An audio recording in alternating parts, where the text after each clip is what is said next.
bienvenidos a esta segunda entrega del Panenka Fest, a esta séptima entrega también del DQPV, del ¿De qué planeta viniste?, que es el formato diario que nos hemos inventado la gente de Panenka para seguir, como os digo, cada día a partir de las 4 de la tarde, horario peninsular español, en YouTube, todo lo que suceda alrededor de este mundial, de este giga mundial, con 48 selecciones, con 3 naciones anfitrionas, con 104 partidos, más de 1.200 jugadores, en fin, todo XXL, como le gusta a Estados Unidos.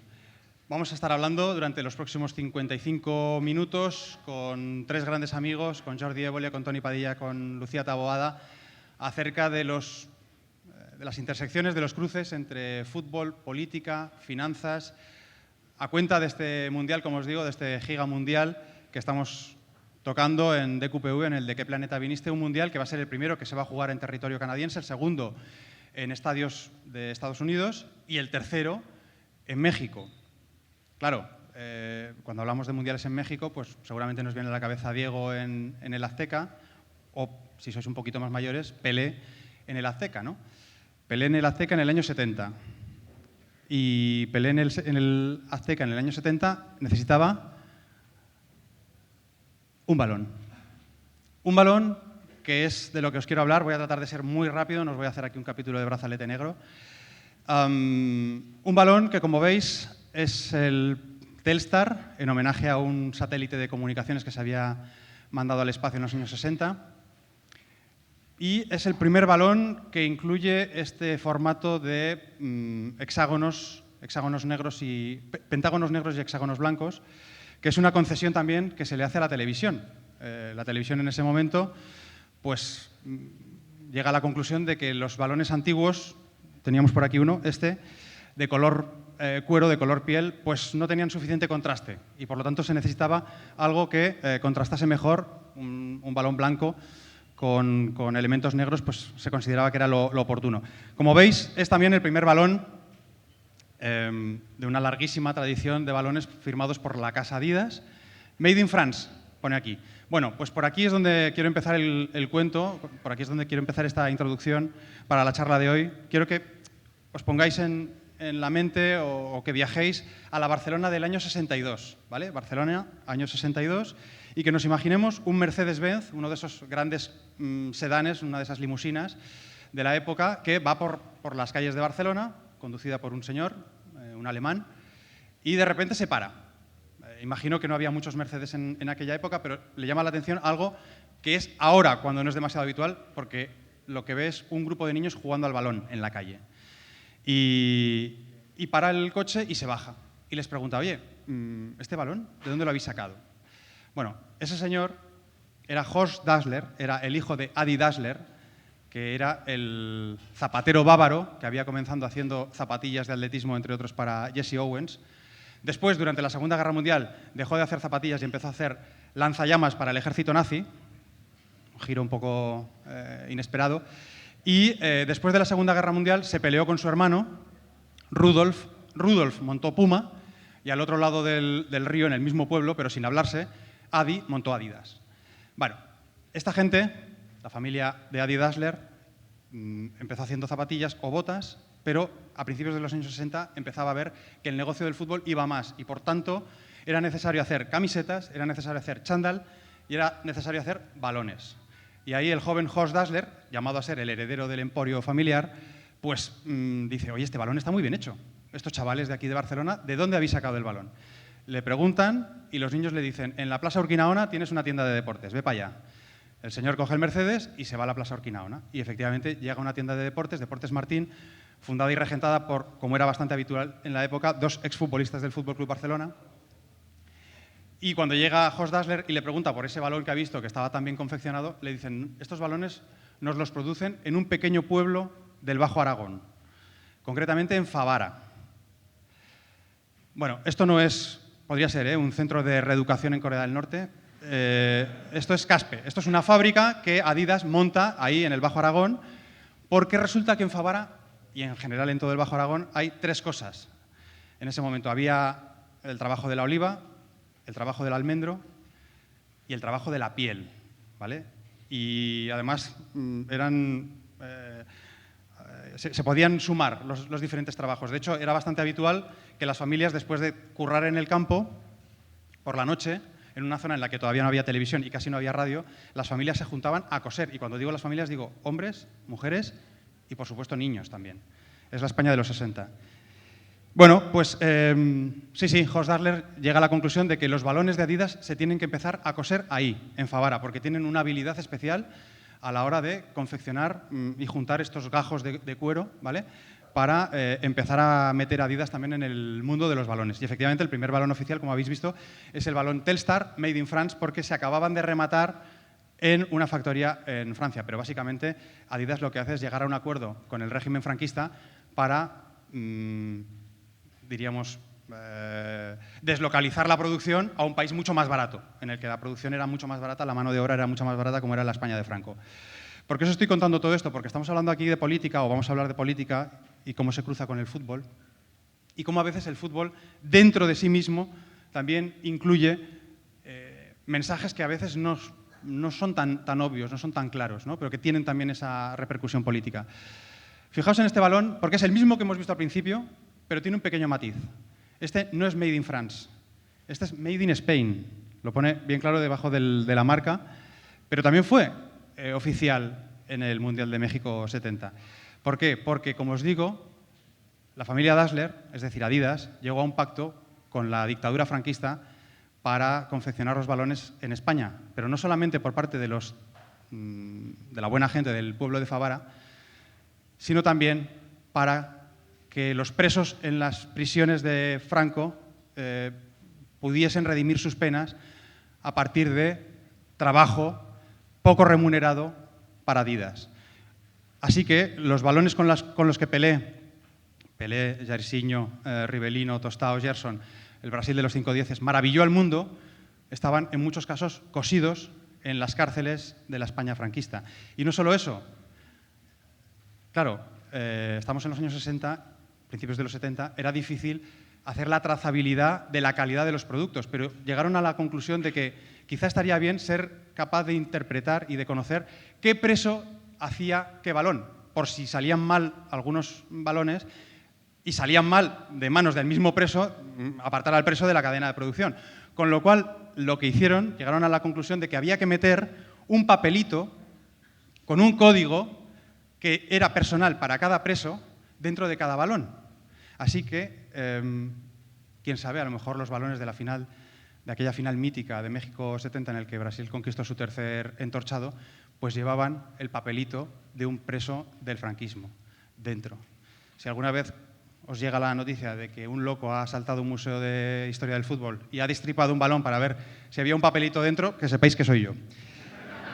Bueno, este es un pequeño cuento, he tratado de sintetizarlo mucho para abrir esta charla en la que, como os digo, vamos a estar constantemente tirando pases o regates entre el fútbol, las finanzas y la política. Las finanzas y la política menos ejemplares, pero son los que están poco a poco adueñándose de este deporte que tanto nos apasiona y que tanto apasiona también a Lucía Taboada, a Toni Padilla y a Jordi Évole. Por favor, acompañadme.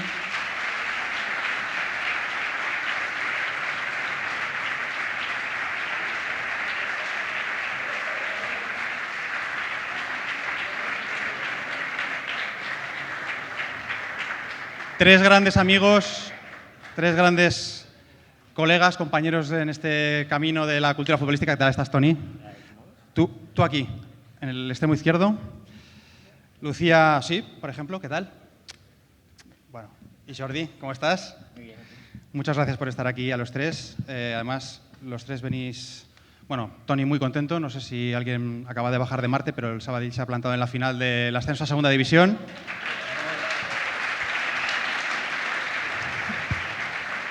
Lucía, pues está también contenta porque tiene al Celta en Europa y a Borja en el Mundial, ¿no, Lucía? Correcto. Corrígeme si me equivoco. Y Jordi, ¿qué decir? Tenemos al Barça Unchained y tenemos al Cornellà también, que empieza a pintar muy bien. Sí, 4-1 en la ida y en la vuelta pues nos podemos meter en primera red. Muy bien, pues mil gracias. Lo primero que os quería plantear es un pequeño juego para comenzar esta charla. Es que, como sabéis, os he pedido que trajeseis algún objeto que os vinculase con la historia de los mundiales. Algo que sea importante. Por ejemplo, Tony, yo sé que tú tienes un objeto al que le tienes mucho cariño. Sí, bueno, supongo que alguien lo sabe, yo tengo muchos defectos, pero un defecto inexplicable es que cuando llega al Mundial yo voy siempre con Italia, cosa que soy un viudo, porque los últimos años pues siempre tengo un vacío existencial. Y creo que el destino me castigó porque yo tuve la suerte de cubrir mi primer mundial como periodista in situ en Alemania 2006. Me envió un periódico local, el Nuevo Esportiu, para seguir a jugadores del Barça que estaban en otras selecciones, sobre todo estaba mucho con Argentina, que estaba, por cierto, en la sede de Adidas, que tú comentabas, en Herzogenaurach, y luego el Brasil, de Ronaldinho, pero los eliminaron y al final pude ir a la final a seguir a Italia y vi en directo, pues la última vez que Italia fue campeón, así que he llevado mi acreditación, una foto más imberbe, más peludo, que parezca un poco un terrorista del Grapo, pero le tengo mucho afecto porque es la acreditación y la entrada de esa final, que me acuerdo que bueno, porque como soy así de friki, me puse a llorar con el penalti de Grosso, ¿no? Y tenía cerca a Santiago Segurola, que me miraba y me decía: vergüenza, no han jugado nada, ha sido un partido horrible. Y digo, me importa un pepino, Santi, ha ganado Italia, que es lo que yo quería, y desde entonces solo decepciones, así que bueno, otro mundial más huérfano de Italia. O sea, ya en ese momento los panenquitas, aunque todavía no existía la revista Panenka, pero ya los panenquitas empezábamos a recibir críticas. Bueno, no está firmada por Materazzi, ¿no?, la acreditación. No. Ahí me equivoqué, pero hubo un momento además patético. O sea, todos tenemos momentos patéticos y la mayor parte son relacionados con nuestra pasión futbolística, cosas que dices, ¿por qué hice eso, no? Pero sí que me acuerdo que saliendo de la tribuna de prensa del Olímpico de Berlín y bajando a la zona de vestuarios para ir a la zona mixta, me crucé con un grupo de gente y vi que era la familia de Francesco Totti. Yo además soy muy romanista, para mí Totti es como lo más cercano a la divinidad, y estaba la entonces mujer, porque se han separado, Ilari Blasi, con la hija, y fui ahí y toqué la cabeza del bebé, como de una forma... ¿Por qué lo hice? No lo sé. Esa escena también la vio Segurola, porque si la vio se tuvo que santiguar, ¿no?, directamente. Dicho eso, estaba yendo de italianos que lo hacían, Y yo también hice así y nada. Y luego en la zona mixta sé que hubo un momento que de forma también como tonta, intentando como llamar la atención a los jugadores, intentaba como decir, voy a tocar a Pirlo, ¿no? Y era como... fue patético, pero bueno.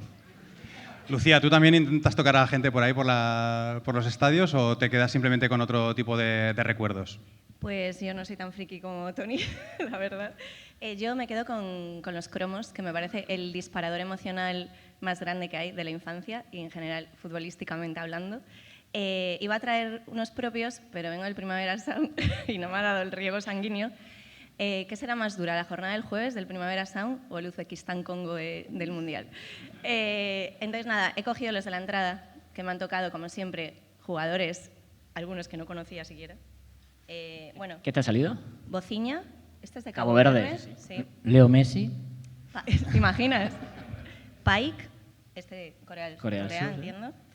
Dedic, este es serbio. Este es Bosnia, Bosnia-Herzegovina. Bosnia. Pero no te ha salido Borja Iglesias, ¿no?, que es el que queríamos. No me ha salido ni un español, no me ha salido nadie medianamente de ranking 100 para arriba. Pero bueno, es habitual, ¿eh? Cuando jugábamos a los cromos también molaba esta parte de que te tocaran jugadores que no conocías, ponerles cara y ponerles país, ubicarlos en el mapa. Era la parte especial y bonita de los cromos del Mundial. El otro día leí algo que decía un periodista, si no me equivoco, irlandés, que nos pagamos la vida, decía él, nos pegamos la vida tratando de reencontrarnos con las sensaciones que nos dejó el Mundial, ese Mundial que nos pilló con 9, 10, 11, 12 años, que quizás es el Mundial que vivimos de una manera más pura, más entregada, ¿no? No sé, me gustó mucho esa referencia porque concretamente yo también me he traído mi colección de cromos, la primera que intentamos hacer en casa, la de Italia 90. Ay, qué bueno. Y concretamente os la quería enseñar porque el panenquismo ya latía en nosotros, como le pasó a Tony en aquella final. Claro, está aquí la selección de Yugoslavia, por ejemplo, mítica. Pero concretamente había una página dedicada a la que después sería la selección campeona de aquel mundial, a Alemania Federal, a la República Federal Alemana, en la que Jordi, yo, ya un niño panenquita, lo que hice fue, como justo unos meses antes había caído el muro, borré el BRD porque para mí ya solamente había una Alemania. Aunque en el álbum venía como Alemania Federal, pues para mí ya solamente existía la Alemania unificada. Jordi, ¿tú qué tienes? La jodiste, porque tenía más méritos. Más méritos, sí, más aura, ¿no? Que dicen Hombre, ahora. claro. Yo, ahora que decías el primer mundial que recuerdas, con esa edad, pues a mí me pilló en Mundial 82. Y en ese Mundial se hicieron muchas cosas aquí en este país. De hecho, Barcelona fue sede con unos cuartos de final, me parece, míticos entre Brasil y Italia. Claro, en esa segunda ronda que se montó en aquel Mundial, ¿no? En donde a Brasil le tocó con Argentina e Italia. Exacto. Y fue un partido mítico, jugado en Sarriá. Yo tengo una foto de ese partido en casa, a partir de un calendario vuestro, ¿Sí? en donde salía, me parece que es Sócrates celebrando uno de los goles de Brasil, que acabó perdiendo. Y Sócrates pronunció la famosa frase de no vinimos al Mundial de España a ganar, vinimos a ser recordados, cosa que a mí me parece una frase increíble después de que te eliminen de un Mundial cuando eres favorito. Entonces yo en ese Mundial me hice la colección del Mundial con la mala suerte de que perdí el álbum. Perdí el álbum del Mundial 82. ¿Qué dices? Sí. Pero unos amigos tuvieron a bien regalármelo ya con todos los cromos puestos, o sea, todos puestos excepto los de la Selección española. Que siguen estando aquí en este sobrecito y que son los originales de aquel momento. Y nada, fue un mundial frustrante para... Deportivamente frustrante. Muy frustrante. ¿Qué edad tenías ahí, Jordi? 8. Y nada, y recuerdo como un primer... la primera vez que voy al fútbol a un campo, bueno, al campo del Barça, es en el año 80. Y claro, el Mundial 82 a mí me pilla con una locura máxima por el fútbol. Y además era el verano que después de ese verano llegaba Maradona al Barça. Claro. Empezaba a ver un marketing que hasta entonces no había existido, pero un marketing cutre. Por Billy. Yo recuerdo tener un muñeco de Maradona que se colgaba como así de un gancho y que lo podías estirar. Con un muelle. Con un muelle, exactamente, y dentro era de por Spam, o sea, y que ya llevaba como cosas blancas dentro. Era como... Era un spoiler. No lo sabemos, pero nos estaban diciendo algo con aquello. Y yo lo tuve en la habitación de mi casa durante mucho tiempo, hasta que en el año 84, después de la final contra el Athletic Club de Bilbao, se va a Nápoles. Y siempre nos quedará la incógnita de si Maradona aquí, aguantándole un par de años más, hubiésemos logrado un Barça pues triunfante como lo fue el Nápoles, o jamás se hubiese adaptado Maradona a lo que era la Barcelona de aquel momento.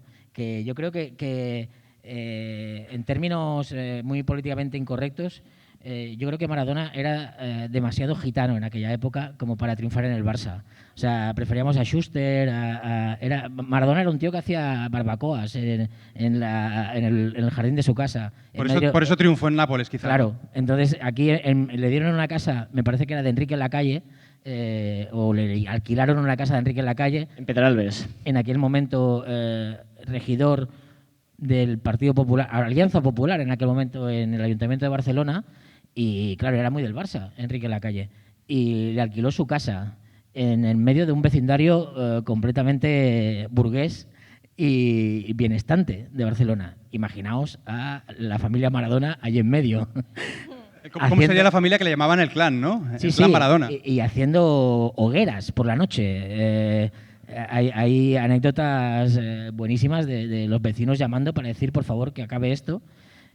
Y a mí la anécdota que más me gusta de esa época de Maradona es un día un día tranquilo en casa de los Maradona, donde estaban cenando él y Claudia, que me parece que ya era su novia, y otra pareja, y llegó el momento de las copas, y claro, en aquella casa vivía toda la familia Maradona, entre ellos el cuñado de Maradona, llamado o apodado el Morsa. Y a la hora de los cubatas, Maradona vio que no había hielo en casa y le dijo, Morsa, ves a buscar hielo. Y le dio 5.000 pesetas de la época, 5.000 pesetas del año 83, un pastón. Y el Morsa se fue a buscar hielo, tardaba. Claro, todo el mundo pensaba, se ha largado de fiesta con las 5.000 pelas y está el tío dándolo todo por Barcelona. No, amigos. El Morsa se gastó 5.000 pesetas en cubitos de hielo. Y llegó a la casa de Maradona con el coche lleno de bolsas de cubitos de hielo. 5.000 pelas en cubitos de hielo de la época. O sea, saqueó todas las gasolineras de la zona.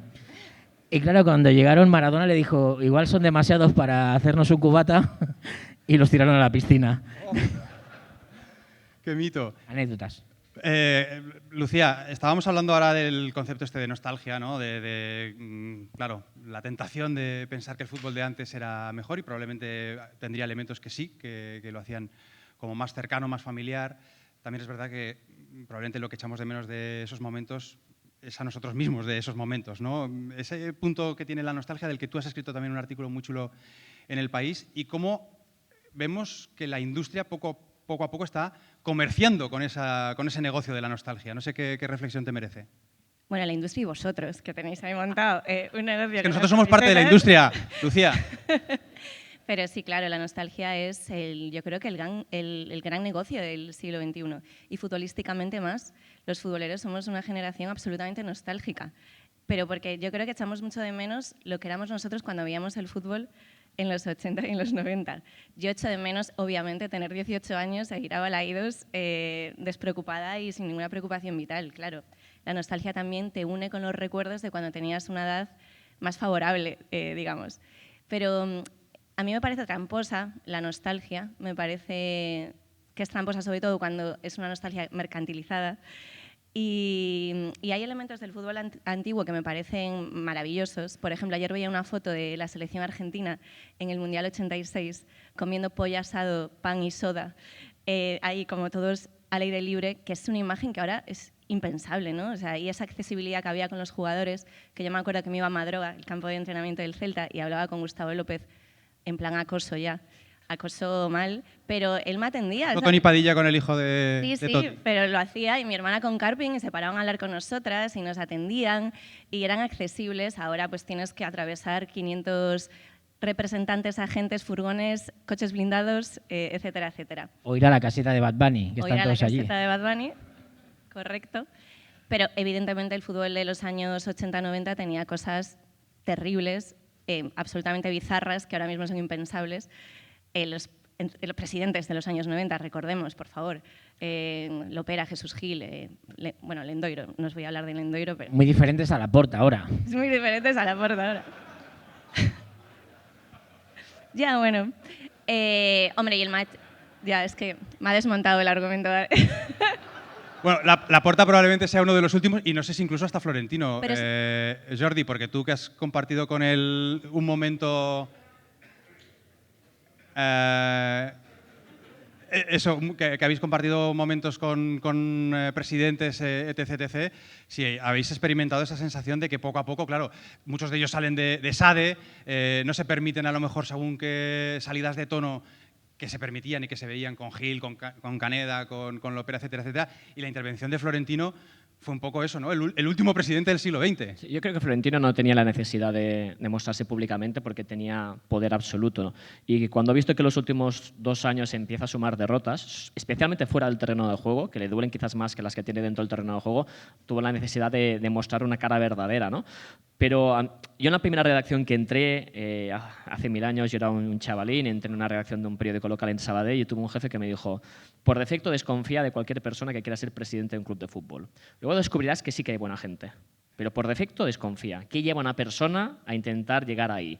Y encontrarás el ego, el poder, algo oscuro seguramente encontrarás. Y cuando hablas con esta gente te das cuenta de que al final forma parte de un proyecto vital, que es un tipo de personaje que por defecto es hombre, por defecto es muy chapado a la antigua, que cree que siempre va a ganar, porque le ha ido bien en los negocios, le ha ido bien en la política, esos que creen que acostumbrado al éxito, por lo civil o por lo criminal va a ganar siempre, y luego el fútbol les frustra mucho porque el fútbol al final lo que tiene es que la pelotita no entra y luego estos señores poderosos se frustran mucho y muestran su verdadera versión, ¿no? Es cierto que tuvimos en los años 80-90 figuras muy caricaturescas, muchas veces cuando gente joven se queja del momento actual, por ejemplo, a nivel de producción audiovisual, yo les digo, nosotros somos una generación que crecimos y que el producto de máxima máxima audiencia era Es que goles son amores, un programa que lo presentaba don Manolo Escobar, acompañado de dos chicas que mostraban las piernas, que creo que eran Loreto Valverde y Ma Brunton, y que la alineación y la clasificación de primera sí, lo hacían chicas medio desnudas. Y crecíamos con eso. Y luego aparecía el programa de Jesús Gil en un jacuzzi rodeado de chicas medio desnudas. Eso era el prime time, que era el producto a la italiana que había creado Berlusconi en Italia, que nos llegaba. Entonces, a veces, muy tirando el hilo de lo que decía Lucía, es cierto que la nostalgia nos tira mucho, pero no tiene por qué decir que lo anterior fue mejor. Por eso, pese a que me gusta mucho como marca, lo de odio al fútbol moderno, yo no lo compro. Yo odio el fútbol negocio, no el moderno, porque el pasado no tiene por qué ser mejor. Había más violencia, había igual corrupción, habían cosas muy, muy oscuras. Y mi recuerdo, por ejemplo, de infancia, siendo de un equipo que pasó de primera a tercera división en pocos años, lo que yo vi en campos de fútbol modestos no era normal. El nivel de violencia, de agresividad. No hablo de grupos ultras, hablo de señores que sacaban el paraguas y pegaban a jugadores, a árbitros. Un espectáculo era mucho más violento que ahora. Entonces, el de ahora no es perfecto, pero el de antes tampoco era mejor, ¿no? Y estos personajes siempre han estado ahí y siguen perviviendo. Es cierto que ahora llega la nueva generación, los empresarios, los chicos ESADE, formados con muchos estudios, que parecen más un directivo rollo Wall Street, pero es como la peli del lobo de Wall Street, ¿no? Algunos de estos, en el fondo, son un Jesús Gil, pero que en vez de barriga son de pilates y de Excel, pero ¿no? la esencia, cuando rascas en muchos casos, es la misma. Bueno, Jesús Gil llegó a decir que no quería maricones en su equipo, por ejemplo. Ese tipo de cosas. Acuérdate cómo le hablaba al Tren Valencia. ¿Cómo? Al Tren Valencia. Del Valencia, sí. Le decía a ti negro directamente y le amenazaba con tirarle un cocodrilo que tenía. No sé por qué exactamente tenía un cocodrilo Jesús Gil. Hombre, creo que hay Sí, un esto salto también es así, exponencial. ¿eh? No, ha habido un salto ver. tremendo porque, mira, ahora Florentino solo dice que pregunte la niña. Es una o sea, Hay que dejar hablar a las niñas. realmente, o sea, yo creo que yo sí que soy admirador de esa época chunga de presidentes, porque creo que nos hacían mucha risa. O sea, yo soy un fanático de reírme y de hecho nuestra productora hizo la serie de la Liga de los Hombres Extraordinarios, que está en Movistar Plus, donde hay un capítulo dedicado a cada uno de estos seres extraordinarios. Empezando, el primer capítulo es con Lopera, que es un capítulo que yo, que padezco cataplegia y que cuando me río pierdo el tono muscular y cierro los ojos y ya no veo y tal, es un capítulo que no he podido ver entero nunca. O sea, es un festival, es una cosa... De hecho, hoy estoy aquí arriba sentado y antes ya me ha dado un poquito un vaído. Digo, hostia, ¿me quieren matar esta gente? No, pero tranquilo que yo te agarro. Poniéndome a esta altura, ¿no? Es que estoy viendo que hay una silla libre, igual me puedo sentar en una así como más de cerca del suelo. ¿Sí? ¿De verdad? Igual sí, ¿eh? Sí. O ahí te Venga, viene pues uno ahí. Vamos a hacerlo. Sí, Sigue, Jordi. Es que así voy a estar más tranquilo. Porque ahí, pues, es que si me caigo desde esta altura va a ser más jodido. Entonces... Un aplauso, ¿no? Que esto no estaba previsto. Muchas gracias. Muchas gracias. Además, da como más de patriarca, Jordi. Están aplaudiendo ustedes. Están aplaudiendo ustedes a un enfermo. Es una imagen muy del Opera, ¿eh? El Opera recibiendo a... Tenía ganas yo de ser presidente de aquella época. Pero en el fondo creo que hay tics que no se han perdido. Hombre, O sea, que mañana Florentino Pérez pueda volver a ganar unas elecciones del Real Madrid después de lo que hemos visto estas últimas 3 semanas, o sea, a mí me parece una cosa de locos. O sea, me parece que no hay ningún club de la élite mundial que permitiría eso. O sea, después de una campaña como la que hemos visto, sin debates electorales, sin confrontación de ideas, con apariciones... Apariciones en el sentido más literal, ¿no? Joder, es que si no eres una aparición en un programa de Iker Jiménez no eres nada, o sea... Hay una cosa muy interesante que es cuando hablas con periodistas extranjeros, la visión que tienen y dicen, a ver, o sea, el Real Madrid, que es el club que ha ganado más, Y es un club que presentó el gran proyecto rupturista de la historia, que era la Superliga, y la prensa inglesa estaba viendo el Chiringuito y no entendían nada. Dicen, se ha ido este programa a presentar. Luego dicen, bueno, es que hay un señor que se llama Enrique Riquelme que va a presentar quizás a Haaland. Y lo hizo en el programa con las hormigas esas que salían. Y claro, la prensa extranjera es... Bueno, un momento, o sea, estamos hablando que el Real Madrid, las grandes exclusivas las dan en programas de madrugada, con unas hormigas por ahí, con un tipo ahí chillando, y luego se van al programa de Iker Jiménez, o sea, no entienden nada. Bueno, porque no entienden a España, pero realmente yo creo que es el símbolo máximo de que el Madrid es un club-estado, es lo que hemos visto esta semana, que han ido al programa un candidato al hormiguero y el otro al programa de Iker Jiménez. O sea, cuando hubo las elecciones del Barça, no hubo una sola entrevista ni a Laporta ni ¿cómo se llama el otro? Víctor Font. Un saludo también, ¿eh?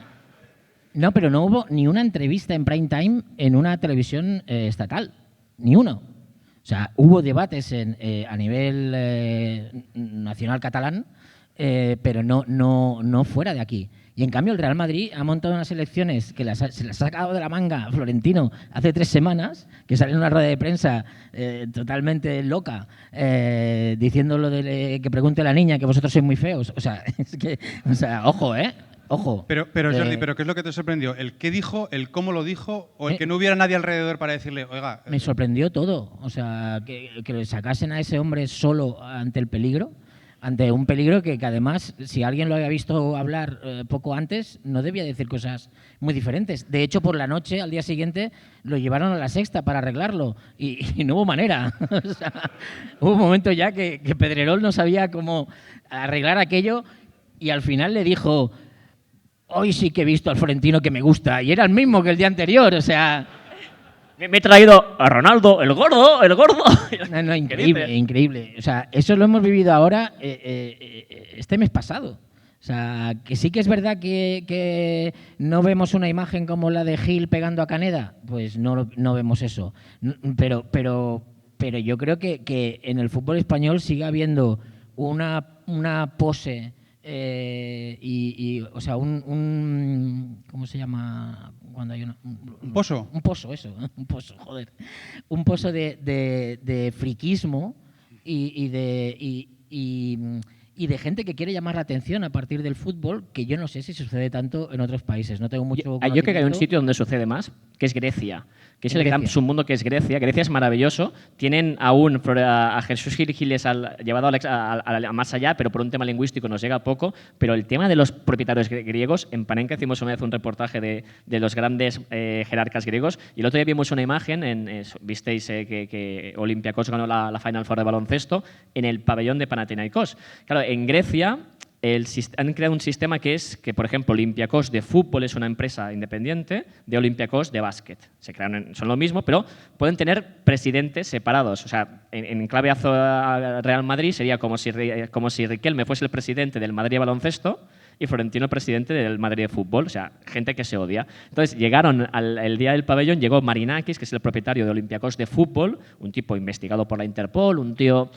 Bueno, un poco oscuro, llega y se encuentra al vicepresidente del Olympiacos de baloncesto y se empiezan a pegar en el pabellón, se arrancan la camisa pegándose, o sea, el de fútbol con el de baloncesto, porque se odian por temas de política. Porque, claro, y esa imagen era decir, bueno, y cuando yo veo a los griegos digo, no estamos tan mal. Claro, aquí no hemos tenido todavía un presidente que haya bajado al césped con un revólver y lo haya sacado para Iván pasear. Savidis. Claro, pero... bueno, es verdad, sí, que Grecia, que en general países de los Balcanes probablemente todavía no superen en términos de friquismo futbolero, pero sí que contamos con esos pequeños reflejos, ¿no?, del pasado. Lo que pasa es que ahora afrontamos retos diferentes. Afrontamos retos como, por ejemplo, la gentrificación de los clubes, ¿no? Clubes que pasan a formar parte de propiedades de fondos buitre, que son los mismos que acaban gentrificando nuestras ciudades, pero que se acaban quedando también con nuestros clubes de fútbol, que convierten al fútbol en una especie de commodity internacional obscura en la que no se sabe bien quién hay detrás de este tipo de grupos muchas veces multiclub. Es decir, un mismo grupo inversor controla equipos en diferentes países. Claro, es que el fútbol se ha convertido en algo tan goloso, tan global, un espectáculo tan ligado también a los derechos televisivos, ¿no?, que está llamando la atención de las finanzas muchas veces menos ejemplares, ¿no, Lucía? Sí, claro. Eso es lo que odiamos todos del fútbol moderno, ¿no? Yo me lo estoy pasando genial como aficionada externa esta semana con lo del Real Madrid y Florentino, porque claro, es la reminiscencia del pasado, pero friki y divertida. Y claro, aquí pues, lo que tenemos ahora pues, es eso, estadios con nombres de multinacionales por doquier, estadios que no sabes muy bien a quién pertenecen, esa desligación creo que no existe como palabra, pero bueno, gusta, esa falta de vínculo entre los clubes, como pasa con el Rayo y su afición. Pero yo quiero reivindicar que siga habiendo proyectos como, por ejemplo, el Celta. Lo siento, pero es que es verdad. Por poner un ejemplo así random. Al azar. El Celta me paga por hablar del Celta en cada lugar al que voy. No, pero, por ejemplo, el Celta está consiguiendo un vínculo con la afición, una vuelta a ese sentido de permanencia a base de pues, hacer iniciativas culturales, iniciativas musicales, iniciativas que engloben a toda la comunidad y no solamente a Vigo, que está recuperando un sentido de permanencia que en Vigo no existía desde los años 2000 con la generación de Carpi, Mostovo y demás, pero amplificado. Y esto los clubes lo pueden hacer, lo pueden conseguir. O sea, lo que está haciendo el Celta en Vigo se puede hacer perfectamente en Vallecas y en otros lugares. El problema es cómo conseguir hacer eso, por ejemplo, con el Real Madrid, cuando tú vas al Bernabéu y el 70% de los aficionados que están sentados son turistas que se compraron la camiseta en el aeropuerto. ¿Cómo conseguir? Bueno, estoy exagerando con el 70%, pero el porcentaje es bastante alto. Es que yo fui al Bernabéu hace nada y cada vez es mayor. ¿Cómo los equipos que ya se han desligado tanto, a lo mejor, de lo que es el núcleo emocional de su afición, consiguen volver a ese sentido de pertenencia? Estos equipos que ya son multinacionales, ¿cómo vuelven a eso? Y quizá, Toni, también la puerta abierta para que otros clubes aprovechen precisamente esa desligación, palabra acuñada por Lucía Taboada, de quizá un porcentaje importante, no lo sé, de clubes, como dices, que empiezan a quedarnos ya muy lejos, ¿no? Que hay una distancia muy grande entre el jugador, entre el club y el aficionado de base, que muchas veces no puede ni siquiera ni acceder al estadio porque no se puede permitir el precio de las entradas, y a lo mejor ahí surgen opciones. Pues aquí en Barcelona conocemos casos muy claros como el Europa o el Sant Andreu. Sí, cuando el Barça jugó exiliado en el Estadio Olímpic Lluís Companys de Montjuïc, yo no tengo coche, me gusta llegar, hay una cosa que me encanta es llegar a los estadios caminando. Es precioso llegar a un estadio caminando, ¿no? Y siempre subía caminando por Montjuïc. Y cuando había un partido importante, había centenares de adolescentes que esperaban al autocar del Barça para recibirlo, y cuando yo iba subiendo, ellos bajaban para irse a los bares, porque no podían permitirse pagar una entrada para ver a su Barça, ¿no? Y a mí se me rompía el corazón, ¿no? Luego llegabas y veías a todos los turistas, que sí podían pagar pues, 100 pavos para ver un Barcelona-Getafe, que es un buen partido, pero no vas a pagar 100 pavos. Entonces, es cierto que hay una serie de gente que siendo muy del Barça, siendo muy del Madrid, está siendo alejada un poquito de ese espacio comunitario que es el estadio, ¿no? Yo, sin ser del Barça, a mí una cosa que me emocionaba mucho cuando empecé a ir al Camp Nou como periodista era cuando antes pues, bajabas por la zona universitaria, que hay un parking gigantesco, ahí antes encontrabas todos los autocares de todas las peñas, de todos los rincones de Cataluña, y cuando bajaba la gente decías, escuchabas todos los acentos de Cataluña, los de Girona, los de Tarragona, los que venían de Lleida, los de Soses, los de Plana de Vic, y era como veías ese sentido comunitario de lo que era el Camp Nou, donde antes la gente, el tipo de Vilafranca del Penedès, se sentaba al lado del tipo de Tarragona y se conocían y se hacían amigos y se invitaban a las bodas. Eso se perdió en el Bernabéu, que pasaba lo mismo con la peña madridista de Cuenca, que al lado te encontrabas con los de Zamora y los de Córdoba. Se ha perdido porque se ha convertido en un gran escenario, ¿no? Y eso es triste. A la vez eso ha provocado pues, que muchas personas, mucha gente joven, en esta ciudad está pasando mucho, con el Europa, con el Sant Andreu, pero también con el Júpiter, con el Sants, mucha gente tiene una necesidad de volver a un espacio comunitario para compartir experiencias, un fútbol más cercano, que tú sientas que eres protagonista, y a la vez generar espacios muy interesantes. En una ciudad que está gentrificada como esta, uno de los espacios donde muchos expats que vienen aquí, esa gente que no se quiere llamar inmigrante porque son super guays, hablan inglés, llegan aquí y después de 5 o 6 años viviendo en la ciudad, la única razón por la que empiezan a conocer gente local es porque se animan a ir al campo del Sant Andreu o la Europa y descubren que aún queda aquí gente local y se empiezan a integrar. Tiene un valor de integración ahora más grande el Sant Andreu o la Europa que el Barça. Es una cosa muy bestia, ¿no? Entonces, claro, está cambiando mucho el deporte en este sentido, pero está pasando en muchos campos, lo ves, que cada vez más gente valora lo que es el equipo de mi ciudad, el equipo de mi pueblo, porque necesitan algo real.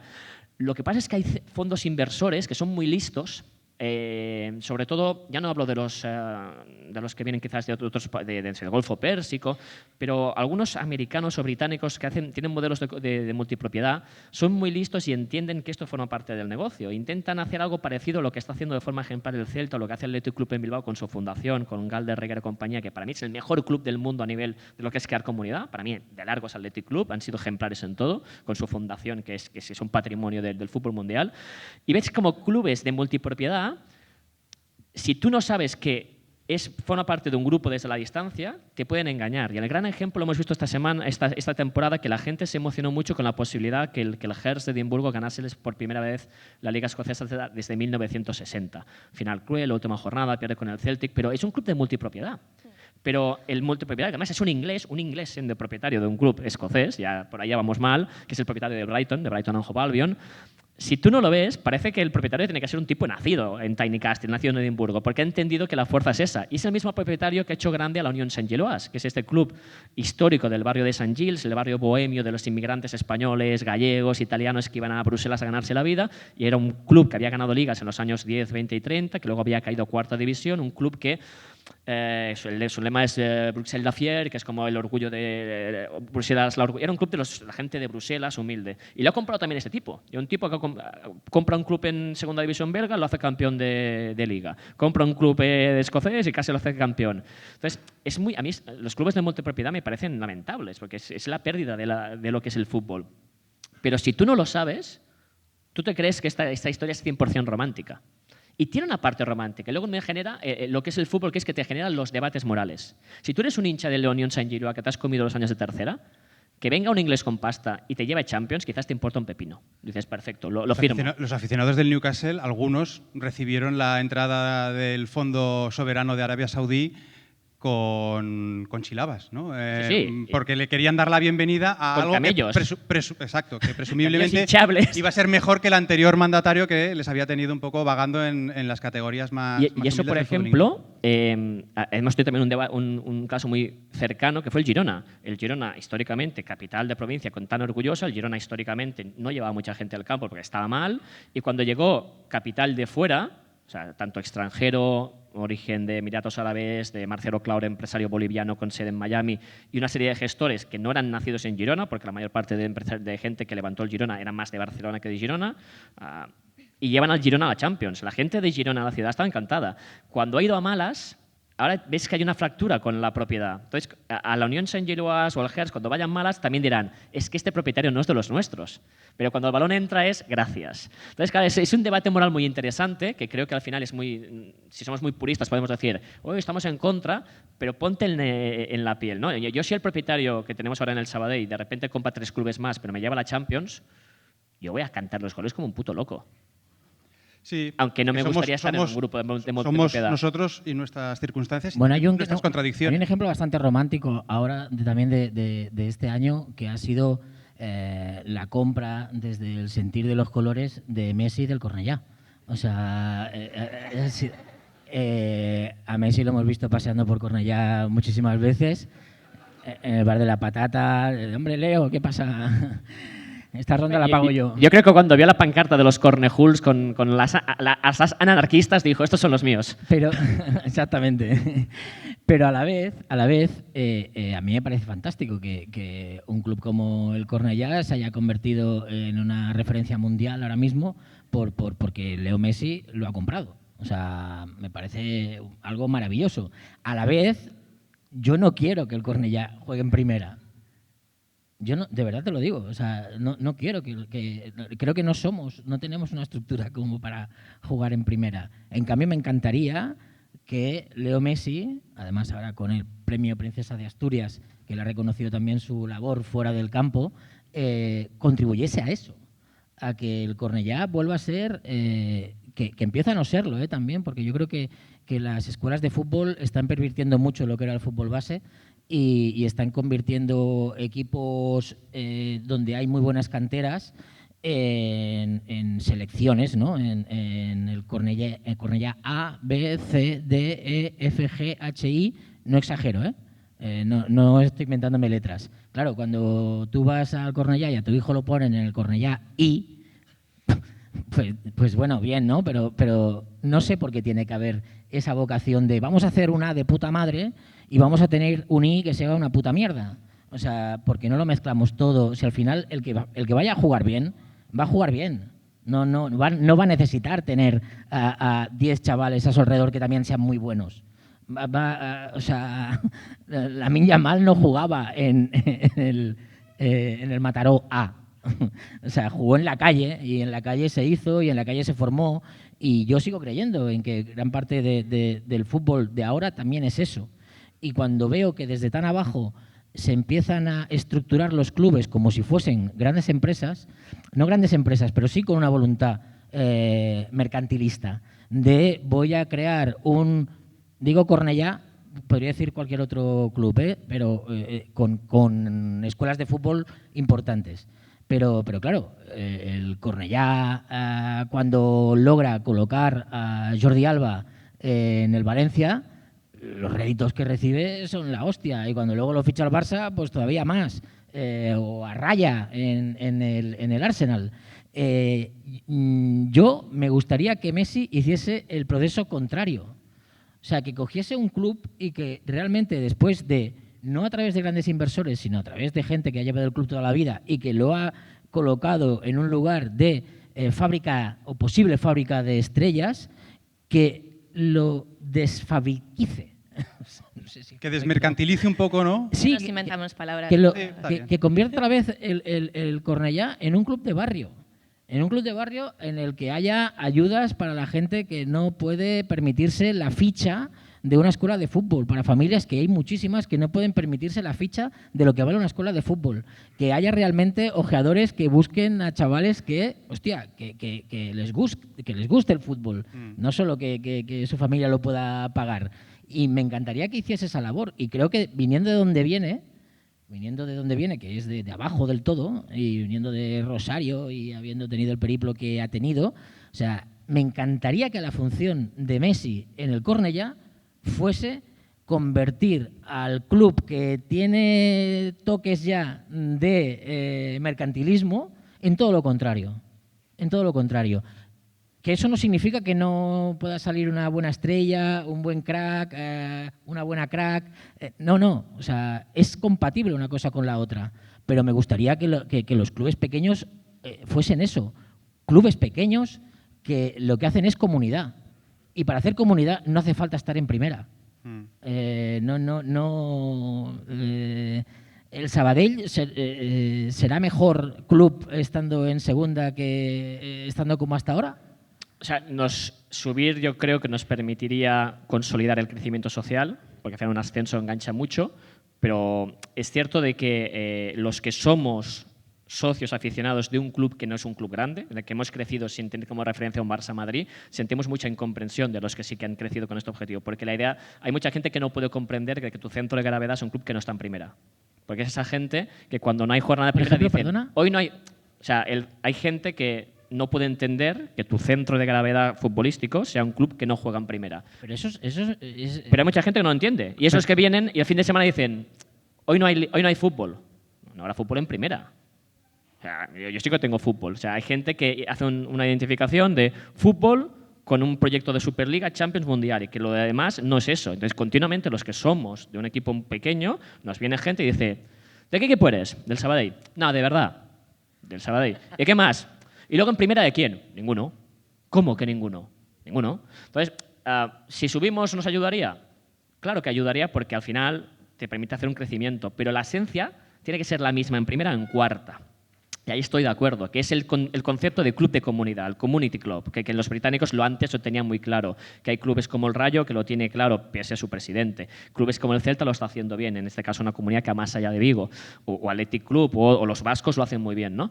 Y entonces la esencia tendría que ir por ahí, pero claro, es que están entrando inversores que, sobre todo los norteamericanos, están llegando, que tienen que entender eso. Por ejemplo, en Sabadell tenemos un inversor norteamericano y lo primero que tuvimos que hacerle entender es que Sabadell no es Barcelona, porque él por sus instancias, porque en Estados Unidos, en Sabadell-Barcelona, no ha salido de Los Ángeles o de Nueva York, pensaba en mentalidad, esto es Barcelona, y no lo somos. Entonces, es un proceso interesante y ojalá Messi lo entienda. Los primeros pasos creo que están siendo interesantes de Messi en el sentido de que no hay una no está siendo rupturista, es como que quiere entender lo que es el Cornellá. De hecho, por ejemplo, ha contratado a personas para entrar en el club que son, sobre todo, un argentino que lleva muchos años viviendo en Cataluña, que habla catalán, que conoce Cornellá, que es un tipo excelente, que conoce la realidad y le está contando lo que es Cornellá. Y la primera sensación es que no quiere provocar una gran fractura y que no quiere meter dinero para que el equipo suba, sino que su intención es otra. Ojalá lo haga bien, porque al final nos permitiría eso, ¿no? Si un propietario no entiende lo que es Cornellá, el punto de partida ya es un error. Hablábamos antes de las incoherencias que nos plantea el fútbol, como por ejemplo las situaciones en las que aparece un gran inversor y hace de tu equipo algo pues deportivamente mejor. Me viene a la cabeza claramente el caso del Manchester City o del Paris Saint-Germain, que encima te seducen con un discurso futbolístico que es atractivo, con lo cual ayuda a olvidarse un poco de todo lo que hay detrás. ¿Cómo vamos a vivir o cómo vais a vivir vosotros tres este Mundial? Lucía, por ejemplo, con las narices tapadas. Claro, venimos del Mundial de Rusia 2018, donde Putin ya se había anexionado Crimea, después 2022 en Qatar, donde no sabemos exactamente qué cantidad de trabajadores migrantes perdieron la vida construyendo los estadios, y ahora, 2026, en Tramblandia. Por cierto, no sé si, cuando habláis de presidentes de los 90, no sé si sabéis quién estaba en la sede de la Liga cuando Jesús Gil y Gil le soltó el mamporrazo a Caneda. Tebas. Estaba Infantino. Infantino era becario de la Liga. Infantino fue becario de la Liga durante 8 meses en 1996. Becarios no. Becarios no. Becarios, en ese caso, no. De hecho, si hablas con gente de la Liga, muchos no saben muy bien cómo apareció un chico suizo con algo de pelo, ya en ese momento apuntaba maneras, y sobre todo recuerdan que le gustaban mucho los huevos fritos de Casa Lucio, que no los pagaba él y que le hicieron varios tours por Madrid y la Nui. O sea, ahí Gianni Infantino le empezaron a salir los dientes de administrador futbolístico en la España de los 90, lo cual yo creo que explica bastantes cosas. Pero volviendo a la pregunta, con respecto al 18 y al 22, claro, lo que estamos viendo es cómo la FIFA se ha puesto de la manera más servil y lacaya a tenderle la alfombra roja a Donald Trump. No sé si eso te genera a ti algún tipo de problema ético a la hora de sentarte a disfrutar del Mundial. Hombre, es que yo creo que los aficionados llevamos con la nariz tapada desde hace ya bastantes años. Los dilemas morales nos acompañan desde hace bastantes años. Yo no voy a dejar de ver el Mundial, igual que no lo dejé de ver en Qatar, pero sí que podemos, obviamente, cuestionar la alianza Infantino-Trump, que ha llegado hasta los extremos delirantes del premio inventado. O sea, Trump ahora mismo tiene el premio FIFA de la paz inventado y el otro prestado, el de la paz normal. Nobel. El Nobel.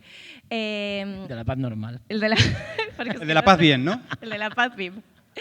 Nada, o sea, es un extremo delirante al que se ha llegado. O sea, Trump ha incorporado a Infantino además a su trupé trampista, se lo lleva de viaje, es habitual verlo en la Casa Blanca, es habitual verlo con él cuando le dan premios. La gorra maga. Tiene todos los complementos ya. Tiene todos los complementos de Estados Unidos, todas las gorras y demás. Trump yo creo que ha llevado a un nivel superior lo del uso del deporte como herramienta de lavado por 2 motivos. El primero es porque lo utiliza para hacer negocios, que obviamente pues Trump es un empresario. Yo que sé, el acuerdo comercial, por ejemplo, con Suiza, el acuerdo de los aranceles se desbloquea casualmente unas semanas después de que Trump fuese invitado a la zona VIP del Open de tenis de Estados Unidos de Rolex. Y justo cuando acaba el acuerdo comercial, tiene un Rolex de oro maravilloso encima de su pupitre presidencial. Casualidades. ¿Quieres decir que tiene algo que ver? No, ¿sí? ¿Quieres decir que tiene algo que ver, no? Bueno, yo creo que algo tuvo que ver. Hubo ahí un desbloqueo del acuerdo comercial enseguida. Y luego, además, es que Trump utiliza el deporte para convencer a su electorado de temas, como dice el woke, de la agenda woke, temas sociales.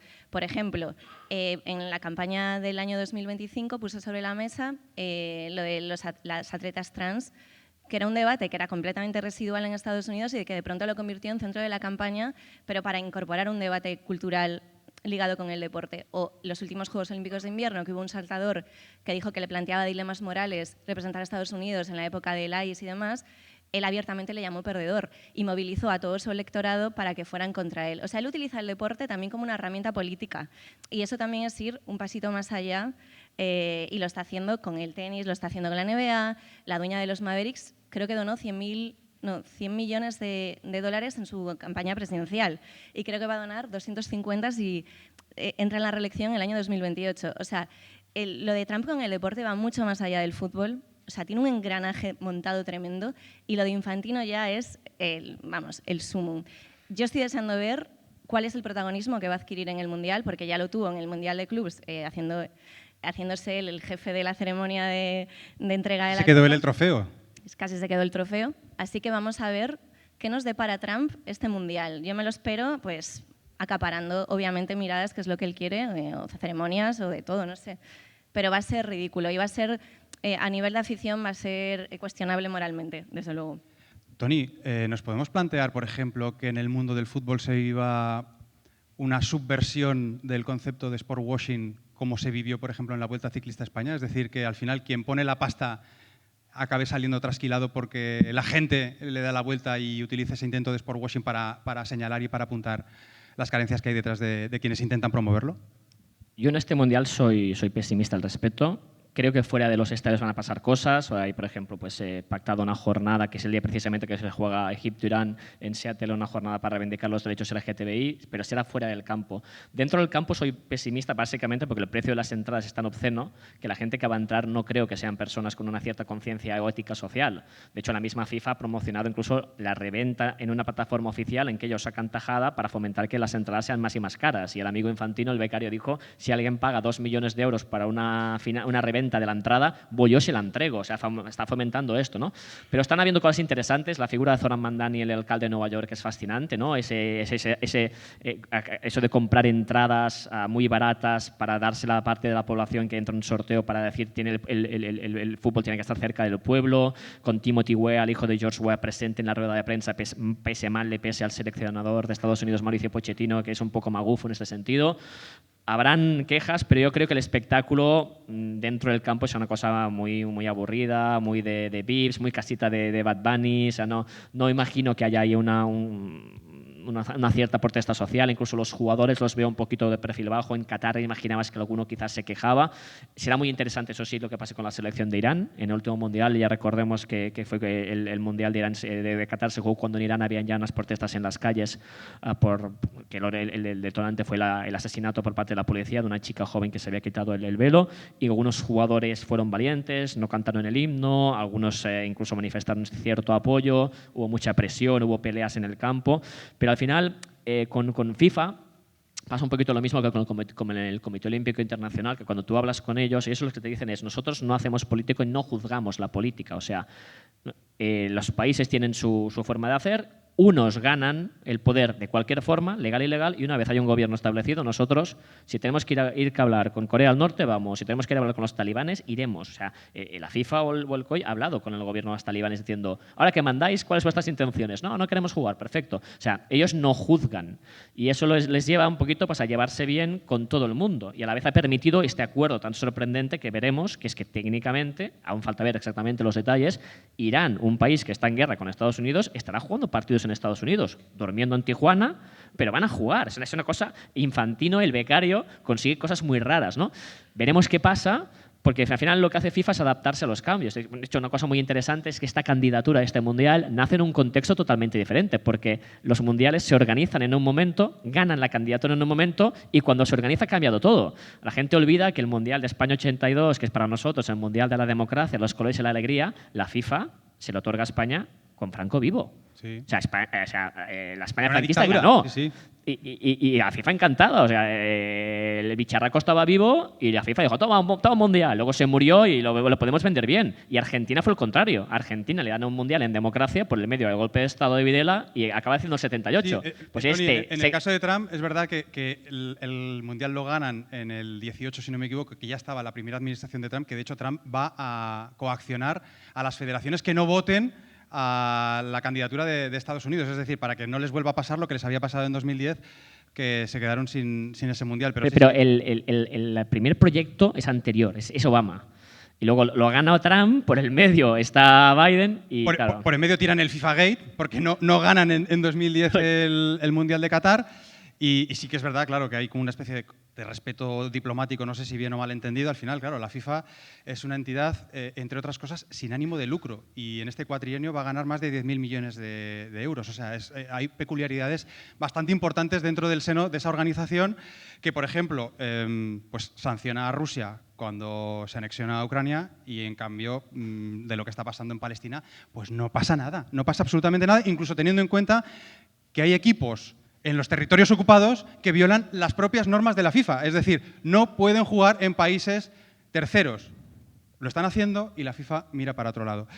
Yo solo tengo una esperanza en cuanto a que, igual que los grandes mandatarios, como tú decías, Lucía, están utilizando, sobre todo Trump, un mundial para lavar la imagen, yo me encantaría que eso de alguna manera se les girase en contra. ¿Cómo se les puede girar en contra? Pues la única manera de que se les puede girar en contra es a través de los protagonistas del Mundial, que son los futbolistas. O sea, no podemos contar con la grada, por lo que tú dices, Tony, de los precios de las entradas. No podemos contar con la organización ni con la FIFA, porque pase lo que pase en una grada, no van a pincharlo, no lo vamos a ver. No vas a estar viendo el partido y vas a ver una bandera palestina. No va a pasar eso. Entonces, yo ahí sí que le metería presión a los futbolistas, a las estrellas. Y creo que ahora mismo, por ejemplo, en nuestro país tenemos futbolistas. A mí, por ejemplo, esta selección particularmente me gusta mucho porque creo que representan muy bien la diversidad de este país. Excepto los jugadores del Madrid.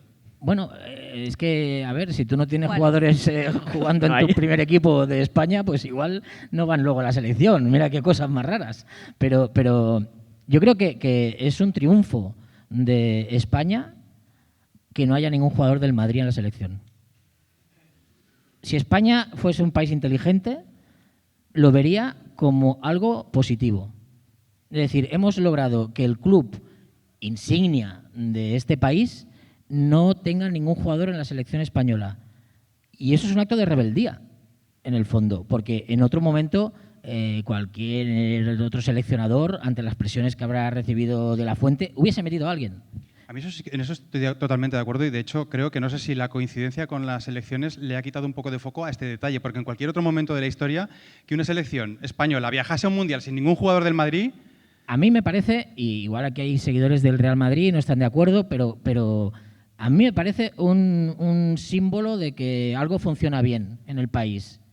En cuanto al fútbol este tan mercantilista del que estamos hablando, que se haya formado una selección española tan diversa me refiero no solo a la variedad de jugadores de diferentes equipos que hay, con una mayoría del Barcelona, pues por las circunstancias que se han dado, de que el Barça ha sacado en los últimos 4 años a muchísima gente de la cantera, y es lógico que esos jugadores que han brillado tanto pues estén en la selección, pero que luego tengamos jugadores que vienen de otras ligas, jugadores que vienen de la periferia, jugadores que vienen de clubes como el Celta. Bueno, como el Celta.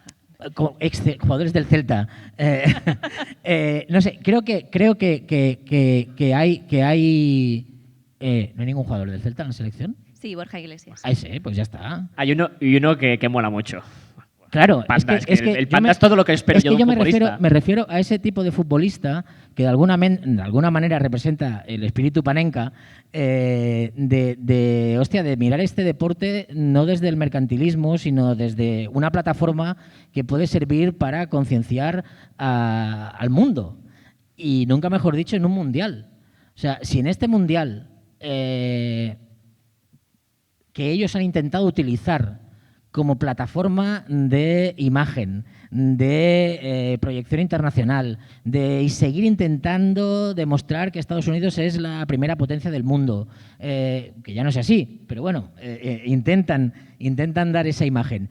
Si las estrellas, que son los obreros de un mundial, que son los futbolistas, los obreros al final de un mundial acaban siendo los futbolistas que están en el campo. Aquí tenemos una foto de un tal Sócrates que utilizó mucho la política y la llevó al fútbol, cuando tampoco era algo muy habitual que se llevase al fútbol la política. Él la llevó y se inventó aquello de la democracia corintiña y bueno, hubo muestras de resistencia a un sistema tan chungo como el que había en Brasil en aquel momento, gracias a personajes como Sócrates. Yo creo que ahora, en un mundial como este, en el que, pues ¿por qué no? España puede llegar lejos. Ojalá pase y ojalá ganemos el mundial, a mí me fascinaría. Pero en esa entrega de trofeos, donde todos sabemos que Donald Trump va a ser el protagonista, que Lamine Yamal, cuando lo recoja, aparezca con una bandera palestina, es que se les vuelve en contra. Es un boomerang que les peta en la cara. Pero para eso hay que concienciar a estos chavales, ¿no? Que igual por casualidad Lamine Yamal cogió una bandera el día de la rúa del Barça de Palestina y la levantó y la que se lió. Bueno, pues yo quiero que pasen esas cosas. Quiero que Borja Iglesias, en un momento determinado, en unas declaraciones después de un partido, pues, no sé, haga declaraciones como las que habitualmente hace, con un contenido social importante. Creo que tenemos que, de alguna manera, transmitirle a estos muchachos, que son chavales, que tienen mucho poder. En el fondo tienen más poder que Trump. O sea, si alguien se levanta y celebra un gol de su selección y se levanta la camiseta de su selección y pone "fuck ICE", eso es global. Eso pídeselo a Borja Iglesias, por ejemplo. Debes tener contactos con Borja. Un WhatsApp. Borja, por favor. No, pero os lo digo de verdad. Si hubiese una cierta presión social para que esta gente se convirtiese en nuestros corresponsales, que es muy difícil, que yo sé que están en otra. Es que, de hecho, lo que hay es presión al revés. FIFA, como Comité Olímpico Internacional, lo que ha hecho es ha creado un cuerpo de leyes que prohíbe estos símbolos con amenaza de sanciones, tanto económicas como deportivas. Pues es lo que y hay de hecho, que... incluso ahora ya hay un cierto control de gente de FIFA de qué banderas se pueden subir para intentar evitar estas imágenes, que son muy listos. Y Muy bien. Presión. Si tú eres un joven jugador de una selección a nivel mundial, con un poco de compromiso social, y ganando el dinero que ganas, porque ganas bastante dinero dedicándote a lo que te dedicas, y no eres capaz de saltarte esas normas, eres un mierda en el fondo. O sea, entonces yo lo que les animaría es a que se les gire en contra esto. O sea, que el Mundial se convierta, en el caso de Irán, a mí me encantaría que Irán hiciese un gesto en contra de la dictadura de Irán. Pero Jordi, fíjate que los futbolistas, como tú los has definido antes, que son los obreros, es decir, que son el centro del show y que tienen tanto poder que hasta los hombres más poderosos tratan de acercarse a ellos para cobijarse bajo su fama y bajo su popularidad, y esto viene pasando, Tony, Lucía, desde Mussolini en el 34, Videla en el 78, etcétera, etcétera, y ahora sigue pasando. Bueno, ha pasado con Messi en la Casa Blanca hace unos meses. Si no son capaces de levantarse en contra de los abusos de horarios, viajes, calendarios, esta gente va a jugar a 45 grados con unos porcentajes de humedad elevadísimos, su partido número 70, 71, 72 de la temporada. Y no hay un movimiento de los jugadores diciendo basta ya. Yo, o sea, igual soy un utópico, pero yo espero que pase algo. O sea, siempre espero que pase algo, Pero lo pones en la casilla de los jugadores. Sí, lo pongo en la casilla de los jugadores, porque es que lo demás está perdido. Lo demás está perdido. Las retransmisiones televisivas están perdidas. Son retransmisiones totalmente manipuladas, donde si algo pasa nos enseña. Entonces, lo único que puede pasar es que cuando enfocan a un jugador que ha metido un gol o que está recibiendo el trofeo, ese jugador haga algo. Y esa presión le tiene que llegar al jugador, le tiene que llegar y tiene que saber que él representa mucho más de lo que él se cree.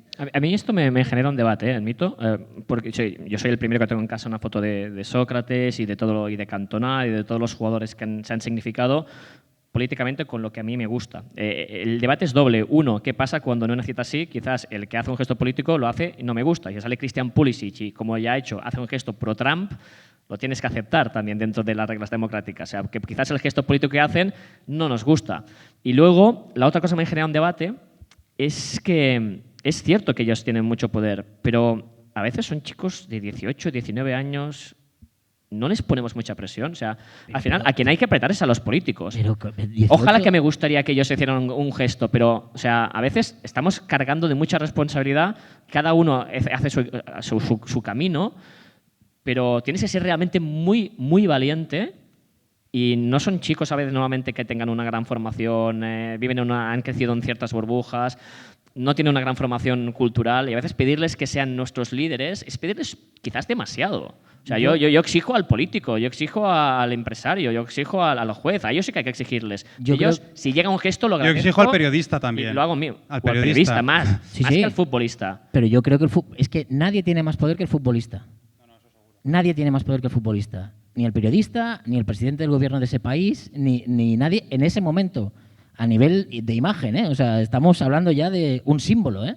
No estamos hablando de que a partir de ese símbolo cambien las cosas.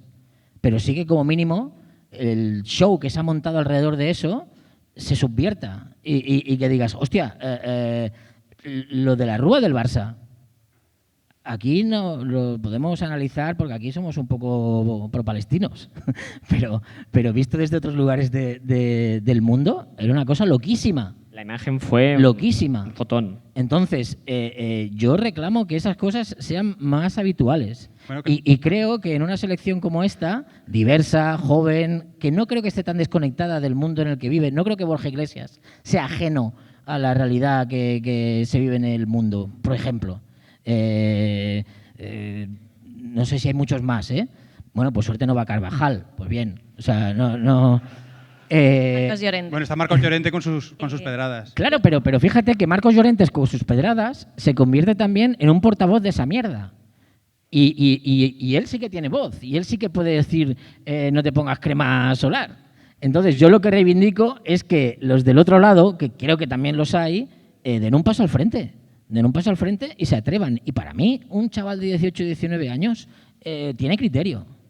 O sea, no es un crío. No. Pero el fútbol cada vez lo... O sea, yo creo que, ligando con lo que hace Aitor, o sea, dicen, uy, qué calor, qué viajes, cierto, y luego miran lo que cobran y dicen, bueno, me están comprando. O sea, al final, FIFA cada mundial da más dinero porcentual al jugador y a los clubes para que se Pero callen. ellos también Compran tienen el negocio. sus propios acuerdos comerciales con sus marcas que los patrocinan. Es que es un entramado complicado. Yo creo que también los aficionados tenemos que rebajar. Yo me encantaría que esto pasara, la primera, y que fuera Borja Iglesias más. Pero creo que hay que rebajar también un poco las expectativas, porque en la última Eurocopa, no sé si recordáis, que Lamine Yamal y Nico Williams de pronto combatieron el racismo. Y cuando en la celebración de pronto hicieron algún gesto que a la gente no le gustó y luego apareció Lamine Yamal en su fiesta de cumpleaños con los enanos y demás, de pronto pasó a ser pasó de héroe a villano en cuestión de mes y medio. Y es como, bueno, es que ni una cosa ni la otra. Ni combaten el racismo como si fueran Batman por la noche y por el día son los malos de la película. O sea, creo que también los aficionados tenemos que rebajar un poco las expectativas de yo no quiero. Ya, pero... Yo es que quiero que pasen cosas. A ver, ojalá pase algo. Y creo que desde el mundo de la prensa también tenemos un papel para presionar para que eso pase. Entonces, yo no quiero tirar la toalla. O sea, no quiero tirar la toalla de que puedan pasar cosas. Que entiendo perfectamente lo que dices, Lucía, y seguramente estarás pensando, este tío es un soñador, está aquí lanzando aquí el discurso de la utopía, pero quiero pensar que pueden pasar cosas. Es que si no, estamos muertos. Es que si no, estamos vencidos y resignados a la contradicción. Yo cuando has dicho antes que llevas muchos mundiales y muchas Champions y muchas ligas con la nariz tapada, yo también. O sea, para mí el fútbol es la gran contradicción de mi vida. El fútbol está en las antípodas ahora mismo de lo que yo pienso. En las antípodas. ¿Y cómo vas a vivir Pero el mundial, reconozco que cuando empieza a rodar el balón me olvido de todo eso. Claro, este es el tema. Me olvido de todo eso. Entonces, lo que yo reclamo es que desde la afición, desde la prensa, se pueda presionar para que pase algo. O sea, ya sé que está Adidas por detrás, ya sé que está Nike, ya sé que está Trump, ya sé que está Infantino.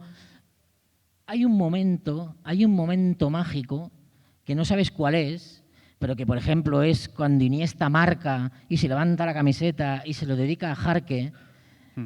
Yo pido que eso pase también, no solo a nivel humano, sino a nivel social. Que haya algún gesto por parte de una de estas estrellas, que en realidad son obreros, que te reconcilien con un fenómeno tan bestia como es el fútbol. Y yo no me voy a resignar a eso. O sea, yo hoy lo escribo en La Vanguardia. O sea, Lamine, prepárate la bandera palestina para ir a recoger la copa. Esto se lo pones en La Vanguardia hoy, ¿eh? Hoy lo pongo en La Vanguardia. Está muy aplaudido. Hace falta que le mandes el WhatsApp de hecho, a ha habido un primer gesto rebelde, que es el de Timothy Weah, que fue muy significativo. Hay un momento en que Timothy Weah, recordemos, ¿no?, el hijo del mítico George Weah, el primer africano Balón de Oro y presidente de Liberia, el hijo, por nacimiento y por madre, es internacional con Estados Unidos y jugará mundial con Estados Unidos. Timothy Weah le preguntan en una rueda de prensa qué piensa del precio de las entradas y dice, ¿es abusivo o lo aleja del pueblo? Le toca, la declaración llega a Mauricio Pochettino, seleccionador de Estados Unidos, y le dice, no tiene que hablar de política, no se tiene que meter, me parece muy mal que hable. Pochettino parece que se siente bastante más cercano a Pulisic y que ha hablado incluso bien de Trump, ¿no? Dice, no tiene que hablar. Y Timothy Weah, en vez de acojonarse, cuando Zoran Mandani, el alcalde de Nueva York, presenta esta iniciativa que es que el Ayuntamiento de Nueva York ha comprado creo que es 1.000 entradas pagando el precio de partidos que se van a jugar en Nueva Jersey y hace una bolsa en que la gente se apunta y te toca y paga solamente 100 pavos, precio popular, en la presentación aparece Timothy Weah diciendo, a mí esto me gusta. O sea, hay un jugador que de momento ha hecho un gesto mínimamente rebelde, que es decir, estoy en contra del fútbol negocio. Entonces, de momento, Timothy Weah, claro, yo cuando juegue Estados Unidos, cuando tenga el balón Timothy Weah, diré, ojalá marque. Cuando le pase el balón Christian Pulisic, pensaré, ojalá falle, porque Pulisic es pro-Trump. Entonces, las dos Américas están dentro del vestuario. Y eso es lo que hace interesante. Y al final a España le pasa lo mismo. Tenemos la España de Borja Iglesias, tenemos la España de Marcos Llorente. Claro, y eso, por eso digo que también, o sea, más o menos casi todos los que estamos aquí seguramente estaremos de acuerdo en algunas cosas, más o menos tenemos ciertas tendencias, y si llegase alguien por aquí diría, wow, ¿cuántos woke juntos? Lo entendemos.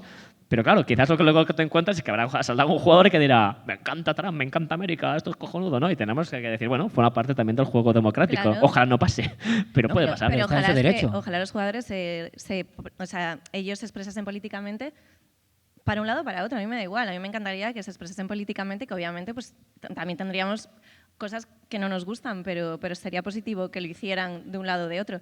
Tony, ¿se pueden juntar, o sea, se pueden cruzar Estados Unidos e Irán en algún Sí. Hay una posibilidad, sí. Creo que si los dos acaban segundos de grupo, hay una posibilidad. ¿Sí? Creo, ¿eh? ¿En octavos? En segunda ronda. En 16avos, porque ahora se ha 16avos. metido una ronda antes. 16avos, perdón, sí. Que es Creo verdad que sí. Claro, ahora hay una ronda previa. Bueno, estaremos muy atentos, claro, lógicamente. A Recordemos que el último Estados mundial Unidos. se jugó. ¿Eh? Recordemos que se jugó en el último mundial Estados Unidos-Irán con Mateu Laoz de árbitro. En 1998. Entonces, o sea, es el momento que hemos estado más cercanos a la Tercera Guerra Mundial, fue el arbitraje de Mateu Laoz, porque la lió tanto que casi estaban apretando el botón. Poca broma con Mateu Laoz, que el otro día salió con una camiseta defendiendo la educación pública, ¿eh? O sea que poca broma con Mateu Laoz. Yo no sé si habéis sacado alguna conclusión. Manual de instrucciones para seguir este mundial, No, como decía ninguna. Lucía, No, ¿quién con las conclu- narices tapadas, con las contradicciones que cada uno traemos de casa, porque, bueno, al final cada uno efectivamente lo aborda de una manera. Yo sí que creo que el fútbol debería hacer un planteamiento, seguramente no lo vaya a hacer, para dotarse de algún tipo de autodefensa, de anticuerpo, de contrapoder, para no verse empujado a papelones como los que está haciendo Infantino, en los que claramente el fútbol, sin ningún tipo de tapujo, se acaba convirtiendo en algo comprado, usado, abusado, manipulado por los poderes políticos y económicos más oscuros. Una sección de la CUP en la FIFA. Vicepresidente Cupero, ¿no? No sé, entre el Bénega, la CUP, hacemos ahí un... Que no llegue la idea a Rufián, que ya veo a Rufián dentro de la FIFA, ¿eh? Bueno,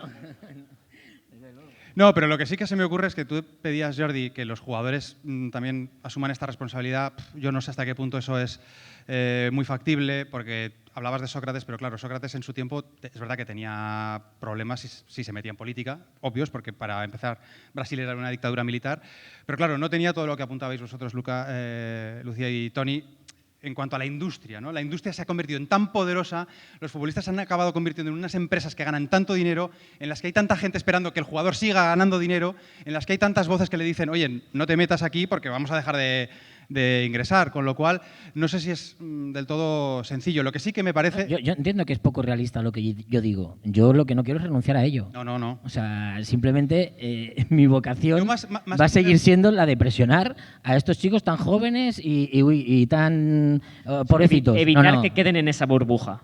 Que tengan conexiones con de dónde vienen. Exactamente. Que muchos olvidan de dónde vienen. O sea, y más que crearles la presión para que hablen, evitarles la presión para que no hablen, que es la que me parece más nociva de todas, ¿no? La de decir, no, absolutamente. Tú cállate porque esta opinión... Además, hay una idea súper perniciosa que es que ya la he escuchado también en la Federación Alemana, ¿no? Con respecto al Mundial de Qatar de 2022, no es que nos fue mal porque nos metimos en cosas que no eran deportivas. Hombre, ¿quieres decir que por estar en contra de la persecución del movimiento LGQ vas a perder partidos? Y luego hay gente que mezcla política con derechos humanos. No hay que mezclar el fútbol con política. No, es que no estamos hablando de política. Estamos hablando de derechos humanos, que es una cosa bastante diferente. Ahora mismo en España sabéis que hay mucha gente que no quiere que gane España el Mundial. No, hombre, no solo del Madrid, o sea, o sea, Selección española ha unido a gente de Vox y a gente de la CUP. No, pero que hay gente... que no quieren que gane España. No, yo creo que hay gente de la CUP más favorable a que gane España que gente de Vox. Lo digo en serio. O sea, sería, si España ganase este Mundial, el segundo Mundial que gana. El primero lo ganó con Zapatero. Y el segundo lo podría ganar con Pedro Sánchez. Es que la gente se puede cortar las venas, ¿eh? La gente de la derecha y la ultraderecha, o sea, se pueden volver locos. Entonces, yo solo por eso me encantaría. Bueno, es verdad que hemos hablado mucho de... Aplaudid. Se puede aplaudir perfectamente. Hemos hablado mucho de sportwashing y es verdad que va a haber grandes poderes que van a intentar taparse detrás del balón, en esta ocasión detrás del Mundial de 2026, pero es verdad también que el balón a veces tapa y a veces destapa. Nos trae realidades, por ejemplo, como la de Haití, como la de República Democrática del Congo, como la de Bosnia y Herzegovina, naciones que se van a clasificar, que van a jugar el Mundial, hemos hablado de Irán, y gracias a ese gran logro deportivo, pues probablemente se nos ponga encima de la mesa de mucha gente que no somos expertísimos en política internacional, realidades que nos quedan muy por debajo en el ranking, y ahí volvemos otra vez al papel del periodismo, en el ranking de titulares. ¿Cuánta gente habla de la situación de Haití? ¿Cuánta gente habla del estado fallido que es Bosnia y Herzegovina?